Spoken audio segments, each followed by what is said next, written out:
Heart এটেকৰ এমাহ পূৰ্বেই শৰীৰত দেখা দিব পাৰে এই 9টা লক্ষণ। জানক কি কয় বিশেষজ্ঞ চিকিৎসকে।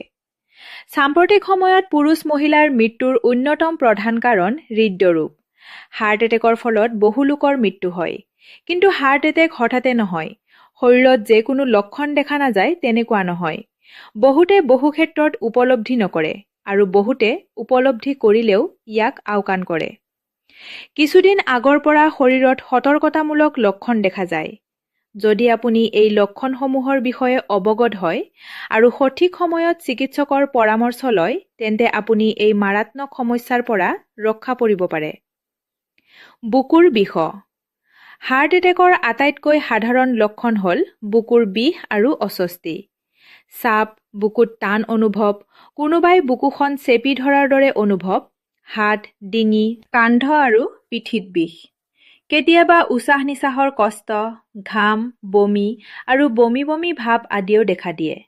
যদি আপুনি এই লক্ষণসমূহ সঘনাই লক্ষ্য কৰে তেন্তে ইয়াক সহজভাৱে লোৱা উচিত নহয়। মূৰ ঘূৰোৱা। ডিহাইড্ৰেচনৰ দৰে কাৰণত খাদ্য এৰি দিলে স্বাভাৱিকতে মূৰ ঘূৰণি দেখা যায়। অৱশ্যে এইটোও এটা হাৰ্ট এটেকৰ লক্ষণ।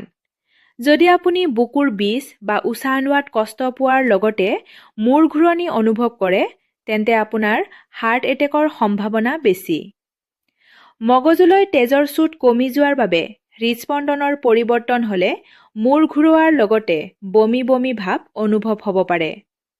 ঘাম ওলোৱা। মাহেকীয়াৰ মাজেৰে পাৰ হৈ যোৱা সকলৰ ব্যায়ামৰ পিছত ঘাম ওলোৱাটো স্বাভাৱিক কথা।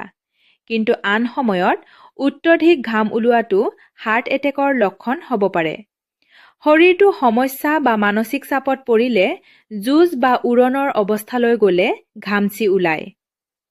ক্লান্তি অনুভৱ। হাৰ্ট এটেকৰ আন এটা সাধাৰণ লক্ষণ হ'ল ক্লান্তি। সাধাৰণতকৈ বেছি ভাগৰুৱা অনুভৱ কৰা আৰু পৰ্যাপ্ত জিৰণি লোৱাৰ পিছতো সক্ৰিয় অনুভৱ নকৰা। হৃদযন্ত্ৰলৈ তেজৰ সোঁত কমি যোৱাৰ ফলত সমগ্ৰ শৰীৰত তেজ পাম্প কৰাত অসুবিধা হয়। অধ্যয়নত দেখা গৈছে যে প্ৰায় 70% মহিলাই হাৰ্ট এটেকৰ পূৰ্বে ভাগৰুৱা অনুভৱ কৰে। বমি বমি ভাব। পুৰুষ আৰু মহিলাৰ হাৰ্ট এটেকৰ 50%তকৈ অধিকৰ সৈতে পেটৰ বিষ জড়িত হৈ থকা দেখা গৈছে। পেটৰ বিষ, বমি, পেট ফুলা আদি হাৰ্ট এটেকৰ লক্ষণ। এনে হ'ব পাৰে কাৰণ তেজত অক্সিজেনৰ অভাৱত শৰীৰে বেলেগ ধৰণে প্ৰতিক্ৰিয়া কৰে। এচিড ৰিফ্লাক্স বা হাৰ্ট বাৰ্ণ হাৰ্ট এটেকৰ অন্যতম প্ৰধান লক্ষণ। অনিয়মিত হৃদস্পন্দন। ৰাতিপুৱা বেছিকৈ কফি খালে হৃদস্পন্দন বেছি হোৱাটো স্বাভাৱিক। কিন্তু যেতিয়া হৃদযন্ত্ৰই পৰ্যাপ্ত পৰিমাণৰ তেজ নাপায় তেতিয়া শৰীৰৰ আন অংশলৈ তেজৰ সঞ্চালন সম্পূৰ্ণ নহয়। ফলত হৃদস্পন্দনৰ পৰিৱৰ্তন ঘটে। ভৰি ফুলা। ভৰি বা গোৰোহা ফুলাটো অস্বাভাৱিক।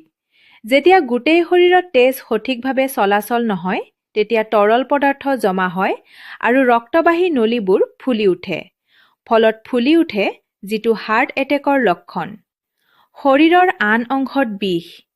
যদিও বুকুৰ বিষ হৃদৰোগৰ আটাইতকৈ সাধাৰণ লক্ষণ তথাপিও শৰীৰৰ আন অংশতো বিষ বা অস্বস্তি অনুভৱ হ'ব পাৰে। বাহু, পিঠি, ডিঙি, কান্ধ, পেটৰ বিষে হাৰ্ট এটেকৰ সম্ভাৱনাৰ ইংগিত দিব পাৰে।